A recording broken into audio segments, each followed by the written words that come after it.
یہ میرا سوال ہے جناب علی کہ یہ دجال جو ہے یہ خدائی کام کس طرح کرے گا؟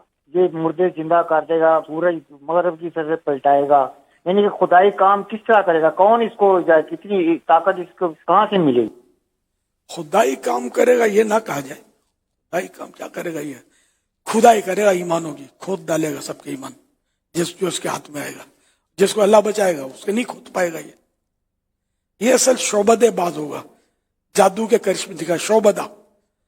تو یہ شعبدے دکھائے گا، سبزہ اگائے گا، میہ برسائے گا، مردے زندہ کرے گا، زندوں کو مار ڈالے گا، جو اس کا جس میں بس چلے گا. تو اس طرح کے کام یہ دکھائے گا. تو کچھ ایسے ڈھیلے ڈھالے مسلمان جو بولیں گے یار اپنے کو کچھ نہیں ہوتا، جیسے آج کل بولتے نا یار سنو سب کی کرو، اپنی اس بد مذہب کی تقریر سن لو، اس بد مذہب کی صحبت میں چلے جاؤ. تو یہ بولتا اپنے کو کچھ نہیں ہوتا، ہمارا ایمان پکا ہے. اور پھر یہ کہ وہ ایمان دے بیٹھتے ہیں تو پتہ بھی نہیں چلتا کہ مرنے کے بعد ہی پتہ چلے کہ ایمان گیا کہاں. کسی کی بد مذہب کی صحبت سے تو کوسوں دور بھاگنا چاہیے، گلی سے بھی نہیں گزرنا چاہیے.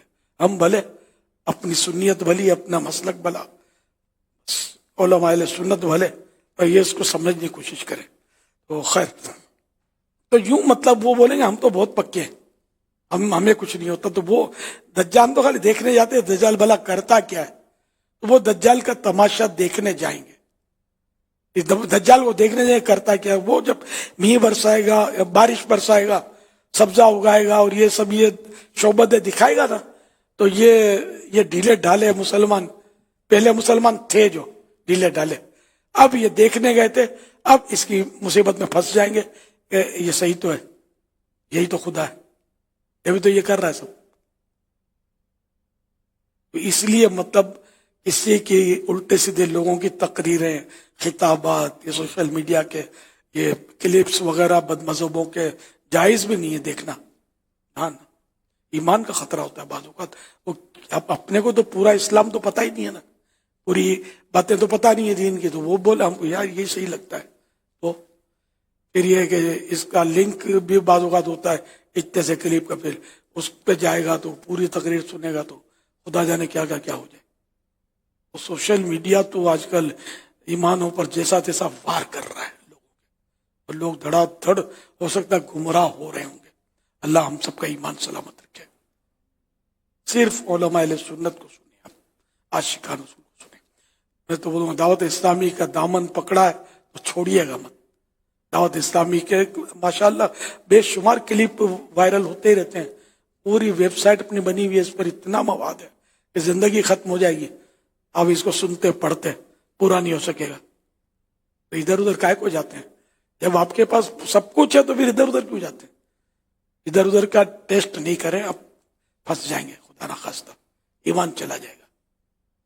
مجھے ایک واقعہ یاد آ رہا ہے کہ وہ ایک نوجوان آیا، بیچارہ روتا تھا. اس کا کوئی عزیز وہ اسی طرح وہ کچھ نیٹ کے چکر میں اس نے کچھ ایسی چیزیں پڑھ لی کہ اس کا ذہن دہریوں والا ہو گیا. دہریا من خدا کا منکر. وہ بیچارہ رو رہا تھا کہ یہ تو مرتد ہو گیا. اس کو اتنا علم تھا کہ وہ مرتد ہو گیا، تو خدا کا انکار کرے گا تو اب تھوڑی بولیں گے کہ وہ مسلمان ہے. تو میں نے کہا یہ میرے پاس لا سکتے ہیں؟ نہیں وہ آپ کے پاس کہاں آئے گا. کئی سال پرانی بات کر رہا ہوں. یہ جدید ٹیکنالوجی اس نے تباہ کیا اس کو. ایسے تو پتہ نہیں کتنوں کا وہ خون کر دیتا ہوگا، ایمان ہوگا. اس لیے میں آپ کو یہی مشورہ دوں گا کہ مہربانی کر کے اپنے ماحول میں رہیں، آگے پیچھے نہ ہو. تھوڑا اس کا چکھ لیا، تھوڑا اس کا چکھ لیا تو مر جاؤ گے. صلو علی الحبیب صلی اللہ علی محمد.